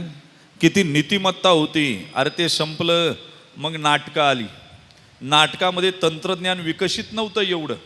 याच्यातली बरीच लोक अशी असतील का ज्यांनी नाटकामध्ये कामं केलेली आहे. विकसित होतं काय तंत्रज्ञान? तो हिरो पिस्तूल लावायचा कानाला कुणाच्या, विलनच्या, आणि त्याला म्हणायचा तुझे 100 अपराध भरले, आता तुला यमसदनाला पाठवतो. काय करतो? पण पिस्तूल काहीच करत नाही, फक्त लाकडाचा असायचा तो लावायचा आणि स्टेजच्या पाठीमागे कोणीतरी फटाका वाजवायची. काय करायचं? आणि मग विलन मरायचा, तो लाल रंगाचा फुगा फोडायचा, त्यानं मरायचा. मी तर एक नाटक असं पाहिलं होतं बरं का, त्या हिरोनं पिस्तूल लावला आणि त्या व्हिलनला म्हणला तुझे 100 अपराध भरले, तुला आता यमसाधनाला पाठवतो, पण दिवस होते पावसाळ्याचे आणि त्यामुळं फटाका काय वाजाना. ते वैतागलं, 2-3 वेळा डायलॉग म्हणलं पण फटाका वाजला नाही, विलन काय मराना, लोक तर डोळेला पापणी पाडीनात. पण नाटकात काम करणारं, कीर्तनकार, माईकवर बोलणारं, पुढारी हे सगळे हुशारच असतात. हे मार्केटिंगवालं ही हुशारच असतात. मार्केटिंगवाले सुद्धा एवढे हुशार असतात, टकल्या माणसाला कंगवा इकून रिकामे होतात. काय होतात तरी ही सगळी गँग अशीच आहे. त्या हिरोनं पाहिलं, म्हणला फटाका काय वाजत नाही. शेजारी सुतळ कापायला चाकू ठेवलेला होता, तो त्यानं उचलला. काय केला आणि चाकू छातीवर ठेवला कोणाच्या, त्या व्हिलनच्या, आणि म्हणला बंदुकीतून गोळी मारावी एवढ्या सुद्धा तू लायकीचा नाही, तुला मी आता चाकून गुपसून मारतो. काय आणि मायक काय पाहता तेवढ्यात फटाका वाजला पांडुशेट माग, आणि फटाका वाजल्याबरोबर लोक हसायला लागली. विलन हसला, हिरो हसला, लोकांनी टाळ्या वाजवल्या. पूर्वीच्या काळी परिस्थिती अनुकूल होती का प्रतिकूल? परिस्थिती प्रतिकूल, पण त्याच्यात आनंद साजरा केला. 2026ला आनंदात प्रतिकूल परिस्थिती आहे. काय आनंद असला तरी लोक रडवेला चेहरा घेऊन बसलेले आहे. किती आनंद. चला नाटकं संपली, टीव्ही आली. टीव्ही मध्ये काय शरीराचा प्रवास सांगतो. टीव्ही मध्ये काय झालं, ब्लॅक अँड व्हाईट टीव्ही होती. ते असं लाकडाचं शटर बाजूला काढायचं, मग टीव्ही आतमध्ये दिसणार. रामायण महाभारत पाहिला मी 6 किलोमीटर गेलेलो आहे. किती? आणि 6 किलोमीटर गेल्यावर ज्यांच्या घरी टीव्ही, ते श्रीमंत सगळ्यात बरं का. ते एवढं एवढं खोकं, असं माग एवढी उंच लांब, आणि ती श्रीमंत. बरं त्यांचा नाश्ता झाल्याशिवाय आम्हाला आतमध्ये कधी येऊन दिलं नाही. बडबड केली का हकलून बाहेर काढायची. नंतर श्रीमंती आली, टीव्ही वाढल्या. पण एक भाऊ वरती एंटिना फिरवायला आणि एक भाऊ खाली मुंग्या आल्या आल्या आणि गेल्या गेल्या सांगायला. तवर कार्यक्रम निघून जायचा. आणि कार्यक्रम निघून जाताना मग वरचा म्हणायचा उद्या तुझी बारी वर जायची. कुठं? चला ते संपलं, आल्या कलर टिव्या. कलर टिव्यामध्ये एवढे मग्न आलो. महिला वर्ग 7 ते 9 तर तुम्हाला समाधी लागते संध्याकाळची. तुम्हाला भजन करायला वेळ नाही, तुम्हाला नामस्मरण करायला वेळ नाही, पोरांवर संस्कार करायला वेळ नाही, तुम्हाला स्वयंपाक करायला वेळ नाही. सध्या स्विगी झोमॅटो जोरात चालू आहे. काही दिवसानं तुम्ही स्वयंपाक करायचं विसरून जाणार. शहरातल्या बाया पोळ्यांची दुकानं निघाल्यात. काय झालंय बघा, त्या रावेतवरून येताना मी पाहिलं, अख्ख्या पोळ्या मिळतात तिथं विकत. काही तुम्ही करायचं नाही, सगळं संपलं. 6 वाजता नवरा जर घरी आला नाही तर तुम्ही फोन करीत होत्या का नाही? कुठं गेलात? दिवस मावळला, घरी आले नाहीत. मग ते म्हणायचे मी मार्केट यार्डला आहे. ती म्हणायची मग भाजीवाल्याचा आवाज येत नाही. आता 9 वाजेपर्यंत नवऱ्याचा घरी तपास नाही. त्यालाही माहिती आहे घरी जाऊन आपल्याला कोणी विचारितच नाही, कारण यांच्या मालिका एवढ्या जोरात चालतात. आणि अजून सांगू किती दुर्दैव आहे, त्या मालिकात एवढे रम्माने आवडती पात्र जर मिळलं तर त्या डिरेक्टरला फोन करतात सध्या लोक, याला का मारलं, परत आणा. मग त्या डिरेक्टरला टेन्शन आहे की आपला TRP घसरतो का काय. आणि म्हणून तो काय करतो, त्या लेखकाला सांगतो की याला परत आणा. लेखक म्हणतो कसं काय आणायचं? म्हणले 50,000 ठेव, पण याचा पुनर्जन्म कर. काय कर? किती आभासी जीवनात जगतो की नाही मला सांगा. आता टीव्ही संपले. बरं आभासी व्यायाम करायला आमच्या भावबंधांनी शिकवलं नाही का? आमच्या पूर्वजांनी शिकवलं नाही का? पण रामदेव बाबाला पाहून आम्ही व्यायाम करतो. किती दुर्दैव आहे मला सांग. बरं रामदेव बाबा बिझनेसमॅन आहे. खिसा नसलेला बिझनेसमॅन मी जगात पहिल्यांदा पाहिलाय. तुम्हाला कळायला लय वेळ लागेल. तुम्हाला त्यानं पाय अडकावला का आम्ही अडकून घेतो. काय घेतो? पण त्यांचा निघतो, आपला निघत नाही. आपण बायकोला सांगतो अगं पाय अडकला, ती म्हणते दुसरा अडकून घ्या. काय करा? किती अवघड आहे मला सांगा. आभासी जो नंतर आले मोबाईल. पूर्वीचा काळ होता, जाणता पुरुष ज्ञानेश्वरी वाचायचा घरातला, हरिविजय वाचायचा, रामविजय वाचायचा. ती बाई गाईला पूजा करायची, उंबऱ्याची पूजा करायची. ऐका ओ, राहू द्या आता. ओ सगळे बघायला लागले तुमच्याकडे कीर्तन सुणून. आयुष्यभर फॅनच फिरलाय आपला. बसा. विठाल विठाल विठाल. वेळ हातात आहे आणि थोडासा आहे, मलाही पुढे कीर्तनाला पळायचे.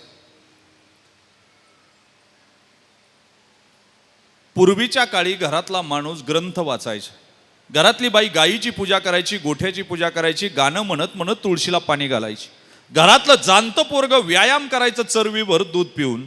घरातली पोरगी सडा समर्जन रांगोळी काढायची. आता सकाळी उठतात सगळे आणि सगळे मोबाईल घेऊन बसतात. किती दुर्दैव आहे मला सांगा बरं. काय मोबाईलचं वैभव. काल एक जण तर मोबाईल पाहत पाहत पाहत व्हॉट्सअप खेळत खेळत आला आणि दुसऱ्याच्याच घरात जाऊन बसला. कुठं? आता ती बाई टीव्ही पाहत होती, तिला वाटलं आपलंच आहे. आणि तेवढ्यात त्या घराचा मालक फेसबुक खेळत खेळत आला आणि त्यानं याला पाहिलं. तो म्हणतो माफ करा बरं का, चुकून तुमच्या घरात आलो. काय म्हणते ते? अरे पागल झाली लोक.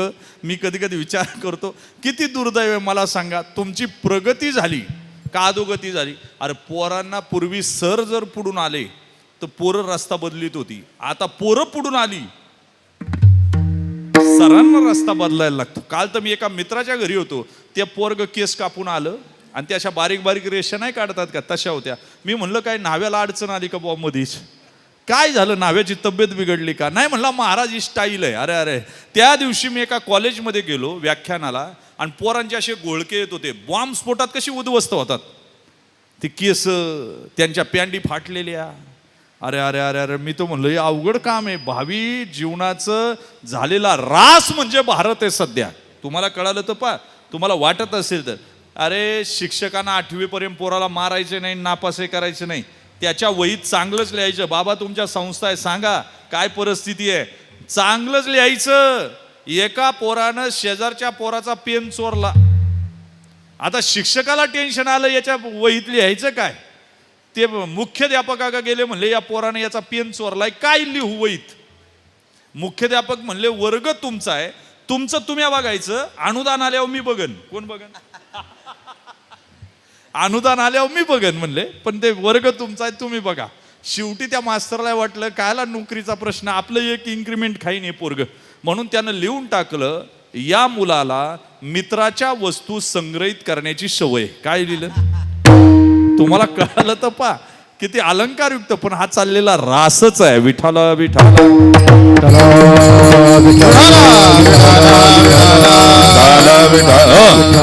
पहिला आहे शरीराचा प्रवास, दुसरा आहे तुमच्या मनाचा प्रवास. ऐका बरं, मन दिसत नाही पण काम करतं हे बाकी खरं आहे. आणि मनाचा प्रवास तुम्हाला संपवणार आहे. किती संपवणार आहे मला एक सांगा, इकडे लक्ष द्या. मन मन मन मन मन, जे आपल्याकडं नाही त्याचं चिंतन करतं आणि मिळाल्यावर त्याच्यापेक्षा अजून चांगलं काय हे शोधतं, त्याचं नाव मन आहे. बरं का, वाक्य ध्यानात ठेवा. मनानं तुम्हाला कधी समाधान लाभू दिलं नाही, हे वैशिष्ट्य आहे. बरं तुम्हाला एक सांगू का, सत्ताधीश असू द्या नाही तर महाराज असू द्या, त्यांना विचारायचं तुम्ही सुखी आहे का? बस नाहीच म्हणते ते. मनाचं चिंतन करत असताना तुम्ही जे जे करता ते मन सुप्त आहे. इतकं सुप्त आहे, इतकं सुप्त आहे. मनाचा प्रवास तुम्हाला मी सांगून जाईल.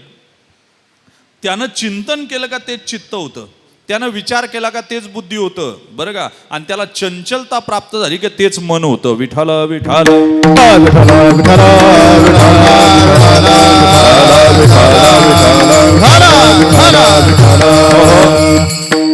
मन एव मनुष्याणाम कारणम बंध मोक्षयो. मन मन आहे. बरं, मनाचं चिंतन असं आहे. काल मी एका हॉटेलमध्ये बसलो होतो, कॉफी घ्यायची होती, सकाळची वेळ होती. वेटर आला मेनू कार्ड घेऊन, आणि मेनू कार्ड घेऊन आल्याच्या नंतर ज्यानं ऑर्डर दिली त्यानं सांगितलं सकाळची वेळ असल्यामुळं त्यानं सांगितलं इडली सांबार द्या. आता इडली सांबार ऑर्डर सांगितली, त्याच्या शेजारी दुसरा येऊन बसला ग्राहक आणि त्यानं सांगितलं की मला इडली मेदूवडा द्या. काय द्या? आता ज्यानं इडली सांगितली की नाही त्याचं मन बोलायला लागलं आपली चुकी झाली ऑर्डर सांगण्यात. तेवढ्याच पैशात आपल्याला मेदूवडा सुद्धा आला असता, डबल पदार्थाची चव चाखता आली असती आणि पैसे तर गेले, फक्त इडली वडा. आता इडली आली पण हे चोरून त्याच्या वड्याकडे पाहतं, याचं नाव मन आहे. काय वाक्य ध्यानात ठेवा बरं. इडली सावत्र वाटायला लागली, हे खाईना, खातं इडली पण त्याला गोड वाटेना. शेवटी 5-10 मिनिटं झाली त्या वड्यामध्ये केस निघाला. तो वडा सांगणारा वेटरला बोलवलं, म्हणला या असं खाऊ घालता काय ग्राहकांना? आणि मग हे म्हणतोय बरं झालं बाबा आपण वडा नाही सांगितला. किती वेळात? याचं नाव मन आहे. तुम्ही मनुष्य तक्रार करत रडत रडत जन्माला येतो, तक्रार करत करत जगतो आणि निराशाच्या ढिगाऱ्याखाली दबून मरतो. याचं नाव माणूस आहे, याचं नाव मन आहे. त्या दिवशी कथा झाल्यावर माझ्याकडे एक जण काका आले आणि रडायला लागले. म्हणलं काका का रडता? म्हणला बघा ना महाराज, सुनबाईन पोरग एसीच्या रूममध्ये झोपतं आणि मला मात्र फॅन खाली झोपायला लावले. मी म्हणलं मग तुमच्या रूममध्ये एसी बसून घ्या. मला म्हणे महाराज मला एसीचं वारा सहन होत नाही. मग म्हणलं रडता कशाला? मग चालू द्या ना फॅन. नाही म्हणले तो फॅन आवाज मारतो महाराज. 1 वर्ष झालंय सारखा आवाज मारतो. पोराला सांगितलं बदलून घ्या, पोराला सांगितलं दुरुस्त करून घ्या, पण त्याला बापाची गरज राहिली नाही आता आणि त्याच्यामुळे ते दुरुस्त करीत नाही. मी त्याला म्हणलं काका फॅन वाजत नसतो, फॅन तुमच्याशी बोलतो. तुम्ही सुद्धा फॅनशी बोला म्हणजे फॅन तुमचा फॅन होईल. काय होईल? फॅन होईल. तो म्हणला फॅन कस काय बोलतो? म्हणलं बोलतो ना. तो 1 वर ठेवला की तो कडकड आवाज नाही करत. तो म्हणत असतो चल झोप आता, चल झोप आता. 2 वर केल्यावर म्हणतो चल झोप, चल झोप, चल झोप. आणि 5 वर केल्यावर जरा स्पीडनं बोलतो झोप झोप झोप झोप झोप झोप झोप झोप झोप झोप. अरे झोपून जाना, कशाला तक्रार करतो? तक्रार करता करता आयुष्य निघून चाललं तुमचं आमचं. हा मनाचा प्रवास आहे. 3रा आहे बुद्धीचा प्रवास. आता 10,000 रुपयाची नोकरी करणाऱ्याला सुद्धा बुद्धी आहे आणि IAS IPS यांना सुद्धा बुद्धी आहे. जे 10,000ची नोकरी करतं, कॉलेज संपलं का ते म्हणते बाद झालं, पोटापुरती नोकरी आहे. पण एक जण म्हणतो मला 1,00,000-1,50,000 रुपये पगार असणारीच नोकरी करायची. हा बुद्धीचा फरक आहे. बरं बुद्धीमध्ये सुद्धा गाढव बुद्धी असेल तर उपयोग नाही. काहींकडे गाढव बुद्धी आहे. आता पंचायत समिती जिल्हा परिषद आल्या ना, बरेच जण हवा घालतील, चांगलं वातावरण आहे, काय हरकत आहे भरायला. तोवर हे खर्च करायला सुरुवात करतं बरं का. आणि खर्च करायला फॉर्म भरायच्या दिवशी म्हणते वातावरण फिरलं. आणि काल कोण सांगत होतं वातावरण चांगलं आहे? अरे अरे अरे, याच्याकरता आपली बुद्धी चांगली पाहिजे. आपल्याला काय करायचे, वाईट नाही राजकारण, पण आपल्याला कळालं पाहिजे ना आपल्या अवतीभोवती कोण आहे. काय झालं, पंचतंत्रामधली गोष्ट आहे बुद्धीबाबत सांगतो तेवढी. पहिल्या चरणावर तो फार वेळ लावत नाही, तुम्ही उशिरा आलेत, पण कीर्तन वेळेतच सोडणार. तसं काय ताण घेऊ नका. मग 1 मिनिट ओव्हर टाईम करणार नाही, मलाही पुढं पळायचं. पंचतंत्र हा काय आध्यात्मिक ग्रंथ नाही, हा राजकारणी ग्रंथ आहे. कोणता? पंचतंत्र. त्या पंचतंत्रामध्ये असं ठरलं की सिंह म्हातारा झाला. काय झाला? म्हातारा. आणि म्हातारा झाल्यावर त्याला शिकार करता येईना. त्याला भेटला कोला. कोला म्हणला राजे महाराज, तुमचं राजे पण काल पण आज पण आणि उद्या पण, तुम्ही काळजी करू नका. आमच्यासारखी तुम्ही तयार केलेली लोक आहेत. आम्ही शिकार तुम्हाला जाग्यावर आणून देतो, फक्त जाग्यावर शिकार करा. सिंह म्हणला जमन का? म्हणले ते काम आमचं आहे, तुम्ही टेन्शन नका घेऊ. ते कोलं गेलं गाढवाक बरं का. आणि गाढव बी तयारीत होतं, यावर्षी लग्न करायचंच म्हणला. काय करून लग्न करायचं, ते गाढविणीच्या शोधात होतं. आणि कोला त्याला भेटला, म्हणला आम्ही असं एक स्थळ पाहिले म्हणला. बरं का, यालाच कोलं म्हणायचं. काय म्हणायचं? असे लय कोल आहेत आपल्या आजूबाजूला, जरा ओळखीत जा वेळेत फक्त, नाही तर वेळ निघून गेल्यावर मग काय नाही सगळं अवघड होऊन जात. ते कोला म्हटलं आम्ही एक स्थळ पाहिलंय, सर्वांग सुंदर मुलगी आहे. मग गाढव म्हणलं वेळ काय घालविता, मुहूर्त नसला तरी लग्न करू आपण. ते गेलं त्या गुहेत आणि गुहेत सिंहानं झेप घेतली हो त्याच्यावर. ते गाढव कस तरी सुटून पळालं, पण सिंहाच्या नख्या लागल्या. काय लागल्या? नख्या. आणि नख्या लागल्यावर ते मुक्कामाच्या ठिकाणी गेलं. ते कोला आला, म्हणला राजे साहेब जाग्यावर आणून दिल्ली शिकार तुम्हाला करता आली नाही, काय उपयोग आहे म्हणला, आता परत आणतो. सिंह म्हणला येईल काय परत, त्याची काळजीच करू नका म्हणला, ते गाढव आहे ना ते गाढव आहे आणि आणायचं काम आमचं आहे, त्याचं नाव कोला आहे. काय गाढवाकडे गेलं आणि ते म्हणले का हो लग्नाची वेळ निघून चालली तुम्ही येत नाही. तो म्हणला मारता काय मला, सिंहाच्या गुहेत नेलं, 10वा घालता माझा, पोर दाखवायला नेलं की मला मारायला नेलं. ते म्हणले तुमचा काहीतरी गैरसमज झाला. अहो ती गाढवीनच होती, ती तुम्हाला मिठी मारायला आली, पण त्या गडबडीत तुम्ही घाबरलात आणि त्यामुळं तुम्हाला ती सिंहासारखी वाटली. गाढव म्हणला असं आहे काय? काय म्हणलं गाढव? असं आहे काय? चला म्हणला मग परत जाऊ. काय म्हणला? गेला तो, अजून परत आला नाही. बघा याला गाढव बुद्धी म्हणावी. आणि चांगले चांगले सुद्धा घसरतात, ही सुद्धा गाढव बुद्धी आहे. एक पंचतंत्रातलीच गोष्ट आहे. एका ब्राह्मणानं वास्तुशांती केली आणि वास्तुशांती केल्यावर घर मालकाने त्याला पैसे दिले नाही, बोकड भेट दिला. काय दिला? आता ब्राह्मणाचा आणि बोकडाचा काय संबंध आहे मला सांगा. पण ब्राह्मण म्हणला बायको घरी येऊन देणार नाही पैसे नेल्याशिवाय. म्हणला हा बोकड घेऊ, चाकणच्या बाजारात विकू आणि जे पैसे येईल ते घेऊन घरी जाऊ. पण बोकड उचलायचा कसा हे ब्राह्मणाला माहिती नाही. त्यांना काय माहिती आहे? त्यानं घर मालकाला विचारलं बोकड उचलायचा कसा. म्हणले दोन्ही पाय, दोन हाताने दोन पाय धरला आणि खालून डोकं घाला आणि खांद्यावर घ्या. कुठं घ्या? त्यानं पंचांग एका बाजूला असं धरलं आणि ते निघालं. आणि 4 चोरांनी पाहिलं बघा. ते म्हणले बोकड तर लुटायचा बरं का, पण ब्राह्मणाच्या अंगावर आहे बोकड. ब्राह्मणाला मारलं तर ब्रह्महत्या होईल, म्हणून मारायचं नाही, फक्त शब्दानं लुटायचा बोकड. काय करायचं? आणि एक चोर उभा राहिला या फाट्यावर, दुसरा अजून थोडा आळंदी फाट्यावर त्या सिग्नलच्या तिथं, तिसरा त्या रसरंग स्वीटच्या पेट्रोल पंपाच्या तिथं, चौथा तळेगाव चौकात बरं का. आता पहिला चोर भेटला ब्राह्मणाला इथं. तो म्हणला काका वा काय कुत्र विकत घेतलं. म्हणला नजर असावी तर तुमच्यासारखी. कशी? काका म्हणले गाढवा ते कुत्र नाही बोकड आहे. दुसरं भेटलं ते आळंदीच्या डाळाला. ते म्हणते काका कुठं होता कुत्र्याचा बाजार? मुशीकडे होता काय? भुसरीकडे होता काय? काय कुत्र विकत घेतलं? म्हणले तुमची नजर एक नंबर. तो म्हणला तुम्ही दोघंही गाढव आहेत. म्हणला व्हा बाजूला, हे कुत्र नाही बोकड आहे. तिसरा भेटला त्या पेट्रोल पंपापाशी. म्हणला काका बरेच वर्ष माझ्या मनात आहे हो, मला एक कुत्र विकत घ्यायचे, तुम्हाला वेळ असल्यावर सांगा, फक्त माझ्याबरोबर बाजारात चला. म्हणला मला घेऊन द्या. काय म्हणला? ते म्हणला ही पागल आहेत. आणि चौथं भेटलं तळेगाव चौकात. अरे अरे ते पाया पडलं आणि पाया पडल्यावर म्हणते तुम्हाला काही अक्कल आहे का? ब्राह्मण कुळात जन्माला आले आणि कुत्र खांद्यावर घेऊन हिंडाता. म्हणले लाज वाटेल ना, लोक शेण घालतील तोंडात. काका म्हणले पहिलं भेटलं ते कुत्रच म्हणलं, दुसरं भेटलं ते कुत्रच म्हणलं, तिसरंही कुत्रच म्हणलं. हे म्हणला माझीच काहीतरी चूक झाली आणि असं कुत्र घेऊन जर मी गेलो राजगुरुनगरला गावात तर लोक शेण घालतील. त्यानं ते कुत्र तळेगाव चौकात टाकलं, पुढं आंघोळ केली भामपाट्यावर आणि घरी गेलं तर हे 4 जण मागून येतच होते. यांनी कुत्र उचललं, बाजारात न्याला, इकलं, पैसे वाटून घेतले, आपली गोष्ट संपली. याला गाढव बुद्धी म्हणावी. काय म्हणावी?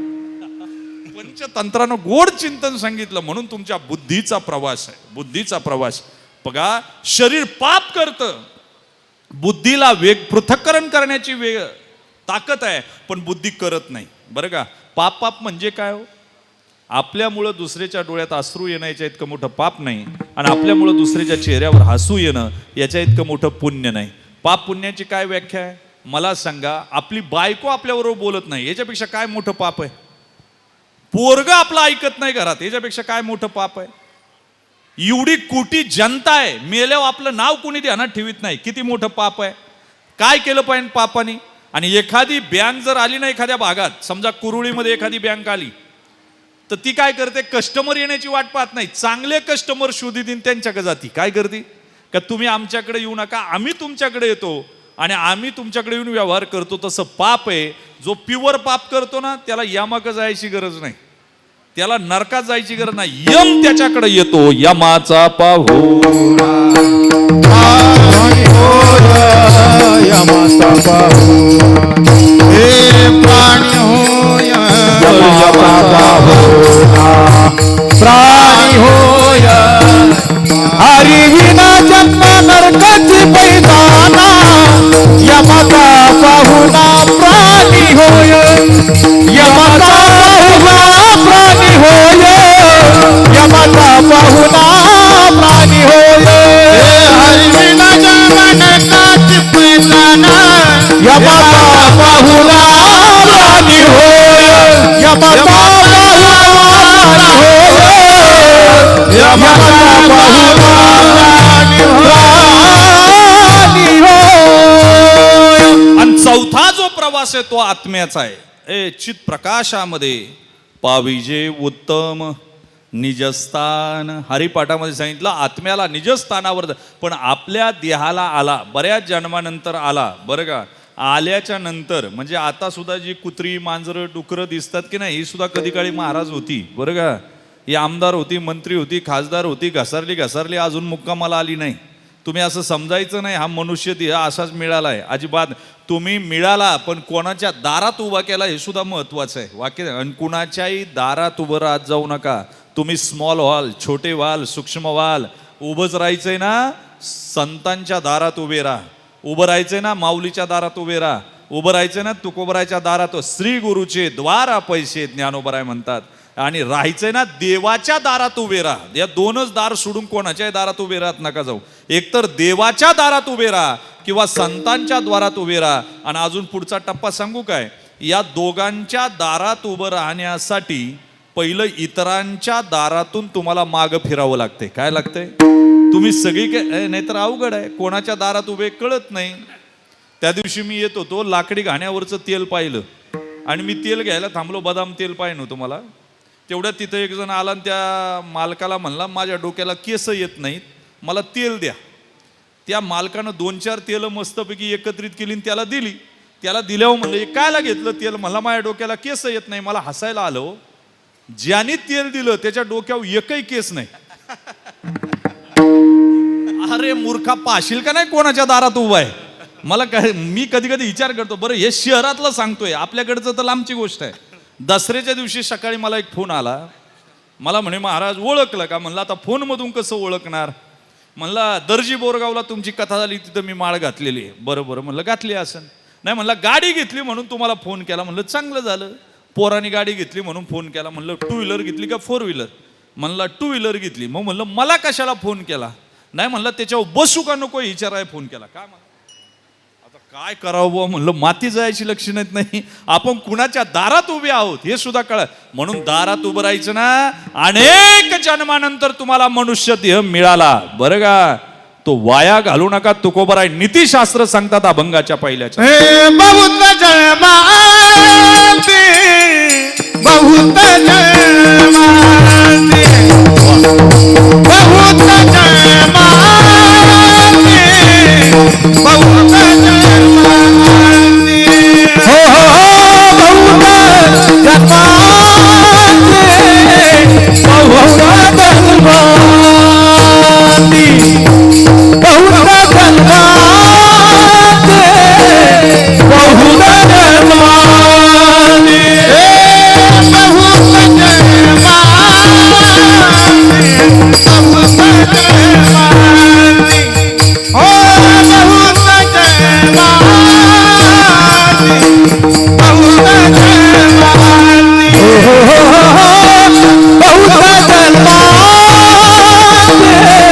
बहुत जन्मांती,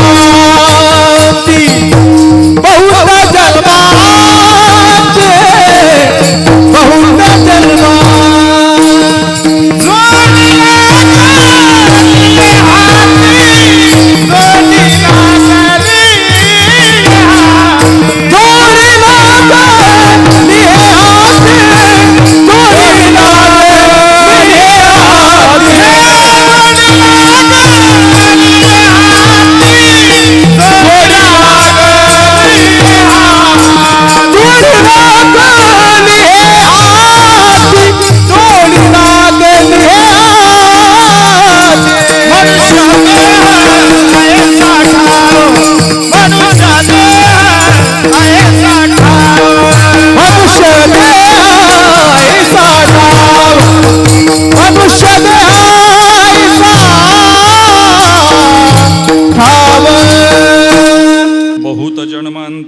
लागली हाती. मनुष्य देह ऐसा ठाव, धरी पांडुरंगी भाव. बहुत केला फेरा, येथे सापडला थारा. अजून एक तुकोबरायांचं प्रमाणे, बहु केली वणवण, पायी पिटी झाला शीन. पायी पिटी शीन झाला. आणि या जन्मात नाटकात सगळेजण आपले रोल करतायत, आपल्याला संपवायचं आहे. आणि म्हणून तुकोबराय म्हणले, बहुत केला फेरा, येथे सापडला थारा. मनुष्य देह ऐसा ठाव, धरी पांडुरंगी भाव. हे जरी सगळ्यांना कळत असलं तर आपल्या मराठीत एक म्हण आहे, कळतंय पण वळत नाही.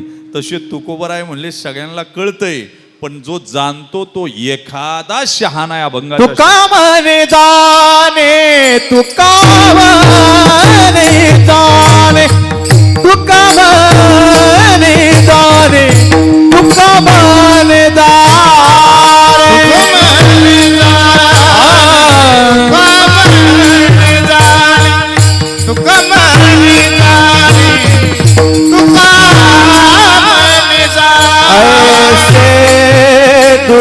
ते शहाणे ऐसे दुर्लभ ते शहाणे मनुष्य देहा ऐसा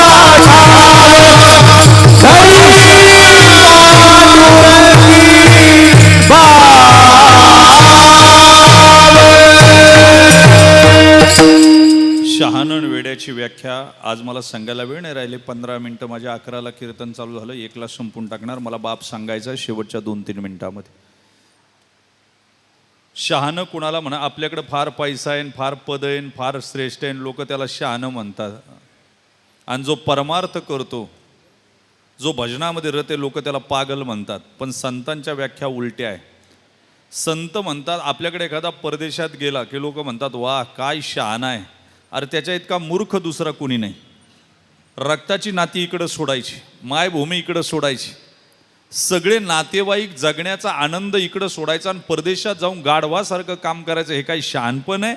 तुम्हाला वाटतं शहाणपण आहे, पण संतांच्या दृष्टीनं नाही. परमार्थ करणारा एकमेव शहाणा आहे आणि तो जाणतो तो शहाणा. तुका म्हणे जाणे ऐशे दुर्लभ ते शहाणे मनुष्य देह ऐसा ठाव दरी पांडुरंगी भाव विठोबार कुमाई. हरी हरी हरी हरी विठोबार कुमाई बार कुमाई विठोबार कुमाई. टाळी टाळी वाजवा. विठोबार कुमाई हरी जय जय विठोबार कुमाई बार कुमाई बार कुमाई बार कुमाई बार कुमाई बार कुमाई बार कुमाई बार कुमाई बार कुमाई विठोबार कुमाई बार कुमाई. तुका म्हणे जाणे ऐसे दुर्लभ ते शहाणे मनुष्य देहाईसा ठाव धरी पांडुरंगी भाव.